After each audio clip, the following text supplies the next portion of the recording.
you actually know a lot of people right now that are going to be financially ruined within a year, less. Not only is this economy weaker than you're being told, it's weaker than even I've been telling you. The silent recession. And the reason I call it silent is because you're going to be feeling it just like you are already right now. But the powers that be won't admit that we're in a recession. And as I told you, a lot of times you're in a recession for months before you realize that you actually were already. And that has to do with a lot of the revisions that come in later. But I'd be willing to bet that you can feel it in your bones, and that when you're paying your grocery bills and you're paying your rent or your mortgage, that you're actually recognizing it every time, feeling a little bit of stress. And that's why I'm calling it a silent recession. You're going to feel it, but they won't admit that you're in one. And this video is actually originally about the Great Silent Depression, which is multiple years of a recessionary period, a period of contraction. And I changed the name of it because I'm not saying that we're going to go into a depression. I'm saying that we might. At the very least, we're going to have a pretty serious recession. It's going to start very soon, and it'll manifest. You'll see it playing out all around you, and it'll be a little bit less silent at that point. And you guys know I always ask you to click like on the video, make some comments, share it, because it helps the algorithm tell people to come and see this video, get this message. Now, you might agree with me that, yeah, we're going to have a recession. It's becoming more and more clear as we approach it, as we approach that point. But there are so many ways also, when I was doing the research, that the stock market crash in 1929, leading into the Great Depression, was set up so similarly in so many ways to the ways things are set up right now. And that gives me a little bit of concern. But listen to some of these things. What happened with the stock market explosion in 1929 leading up to that was a period where washing machines were new, refrigerators, dishwashers, and people were getting them en masse for the first time. They were available for the first time, and people were buying for the first time on layaway. That on credit was a new invention. Everybody used to buy stuff with whatever money they had, and now you can buy stuff when you don't even have the money, which leads us up to this moment in time that we're at right now, but that's where it all began.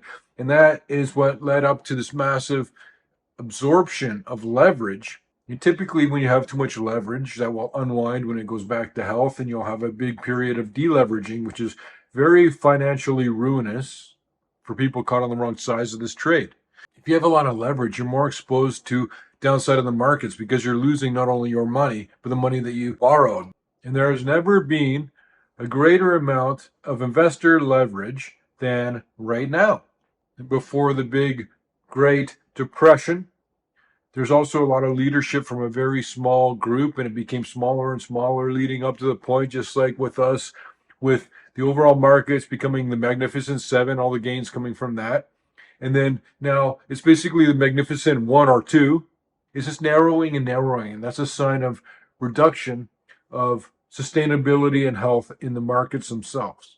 And to go along with the absolute record levels of leverage and record levels of debt comes along record levels of complacency. And when nobody's worried about the downside, when no one's looking for the bogey, what happens is a lot of times a massive amount of investors gets caught off guard, just like they did in 1929, just like they're going to be in 2025. And keep in mind that we have such recency bias. We've had an expansionary period for going on 16, 17 years now, with a little blip because of the pandemic for 2 months or 6 months. But that came and went, and that doesn't count. That was a messed up, really unique time. So besides that, we've had a period of expansion, which is the longest in history, of about almost 17 years now, which means most financial analysts weren't even in business when they've seen a down market. Most financial analysts and planners have only seen, and most individuals have only seen markets increasing. That's why buying the dip works until it doesn't, because when it doesn't, that's actually doubly or triply negative. You don't want to buy the dip on a sinking ship. And you can call it what you want, whether you want to say recency bias or complacency. But the fact of the matter is that there's just this massive naivete out there where people don't know what they're talking about. And reality has a way of coming back and reminding everyone. And that's what period we're looking to get into starting now going forward. The big financial economic pivot that I've been telling you about for a long time, watching it build up, is here now. Complacency and buying the dip, and things always seem to work out if you hold on long enough. Real estate only going up in price, cryptocurrencies going to the moon, all assets representing pretty well. Almost all of that, in my view, is going to reverse to the detriment of everybody in the investment world, including a lot of people that are actually watching this very video right now. Some of you will take it seriously and listen to what I'm saying. I'm not trying to sell books here. We have a moment in time where things are about to shift. A lot of people are going to get financially affected by that. I'm clearly seeing it happening in front of our very eyes, and now you're feeling it too, so you're starting to realize that maybe I know what I'm talking about. But a lot of the early warning indicators are starting to show us a lot of negatives for this economy. Yes, the American economy is showing signs of softening with indicators like GDP growth and the labor market slowing. The weakening is influenced by factors such as tariffs and low consumer confidence. Now think of that. Consumer confidence is really low. Inflation expectations are really high, but people are still incredibly complacent. I have never seen that in my career. On one side, they're not worried about anything, but on the other side, they're not confident about anything.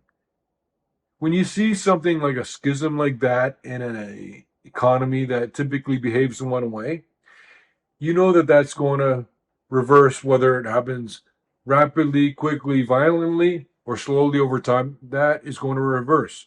The complacency, which is really high right now, will be naturally, organically lowered when people realize, wait a minute, maybe I should be more worried about the potential downsides here. But you're being gaslit that the economy is so strong when they talk about things like the metrics that they cherry pick, which are the unemployment rate is still not too high, and the stock market is doing well. In that logic, you would think that the Venezuelan stock market and economy was doing so well when it was the best performing stock market in the world, but it didn't matter because the entire system was broken. So it was just a reflection of the death of their currency. But the thing is, with the stock market performance and the unemployment rate, both can change in an instant, and both will as the recession steps into full view. It's almost embarrassing the way that they're squirming around to try and act like we're not in a recession, because they need you to believe that we're not in a recession.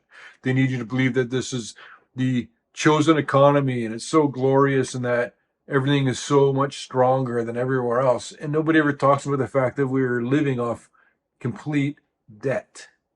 And the benefits of having the reserve currency worldwide for a long time. Well, we had 911,000 jobs fewer than we thought, so here's our new revision. We just told you the wrong thing for almost a year. Not only is this economy weaker than you're being told, it's weaker than even I've been telling you. And I'd like to take that GDP number after the revisions and strip out all the federal employee hirings and all the military spending, because both of those go to the GDP numbers, even though they don't help with the productivity of the economy. Any politician could say, oh my gosh, we're going into a recession. I got to get the GDP numbers higher. I'm going to hire 100,000 government workers to go up on the roof with hot mops and tar the whole roof. We'll pay them all the benefits, full salary. And all of a sudden, your nation's not in a recession anymore, even though the productivity of the nation is so much less than it was days before they made the fateful decision to hire government workers to hot mop the roof. And like in 1929 and leading into the Depression, which led up to 1933, no one had any food. People were starving. People living in Hoovervilles, living in shanty towns all across America and worldwide, which led to gravitating towards strong men, which is what led to Hitler, World War II, which was an extension of World War I, etc., yada, yada. But what happened was, leading up to it, Back then, as now, everybody seemed to get completely blindsided. What we have now is this ability for this digital soapbox where I can try and help more people. And that's what this channel's about. I'm trying to help you guys thrive and survive through what is the biggest economic breakdown that we're going to see in any of our lives, and a record level of a popping bubble that's going to absolutely change the rules for everything going forward. You're either paying attention to this or you're not. The world's going to be divided by people who saw this coming and prepared for it properly, and the rest. And you get to choose which side you're on. What also is similar is that the unemployment rate was rising going into the Depression. And it's going to be rising going into this recession as it is right now. And back in the day, around the 1929 stock market crash and the Great Depression, America tried out the Smoot-Hawley Tariff Act, where they did a whole bunch of tariffs on other nations, and it led right into the Great Depression, the greatest depression we've ever seen. And so then we waited a while, learned our lesson, and then we're back here where we're going to say, yeah, let's try that again. There are some spots people argue that it's not that bad. They say debt to GDP is not that bad, and I say, compared to who? Japan? The ideal number for debt to GDP is 0%. You understand that, right? Real wages, especially compared to inflation, are not at all keeping up with the cost of living your life. And inflation seems gearing up to go for another run higher again right now. But it's not exactly like it used to be. And you always hear that history doesn't repeat, but it rhymes. Here's the thing. This silent recession that we're going to roll into in the next month or two, it's actually worse now than back in 1930s.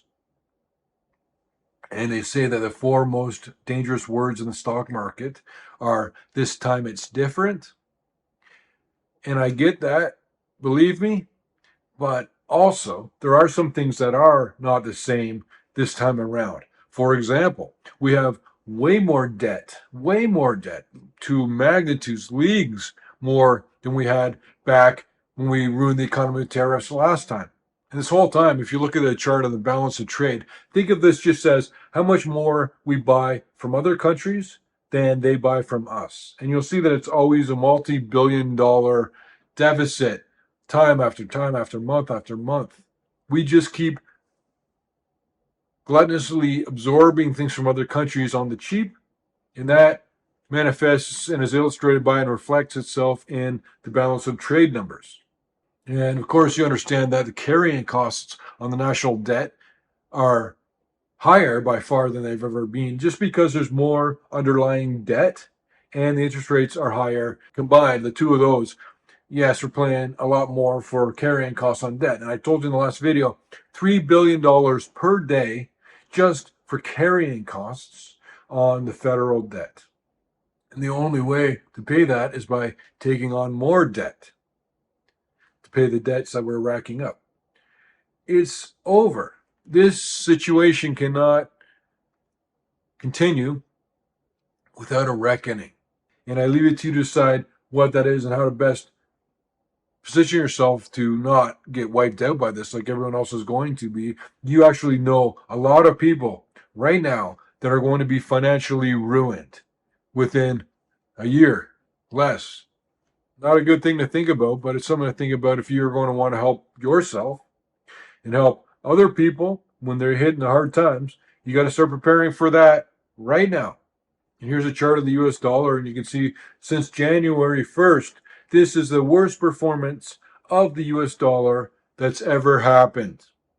And another big thing that's happening now, making everything worse, even though it went so badly last time, is that there's a big push towards de-dollarization.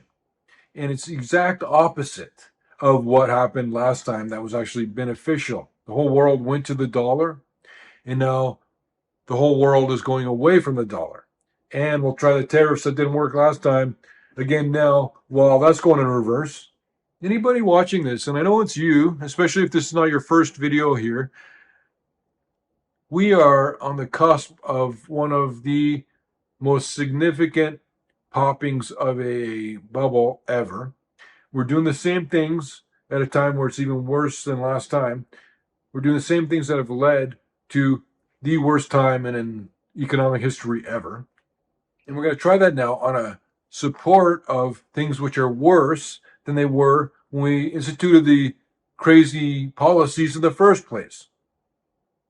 So basically, if you want to prepare, start getting some pieces of sheet metal and some tarps, and you can go out in the park and make your own Hooverville, because we're all going to be living there together pretty soon, it seems like.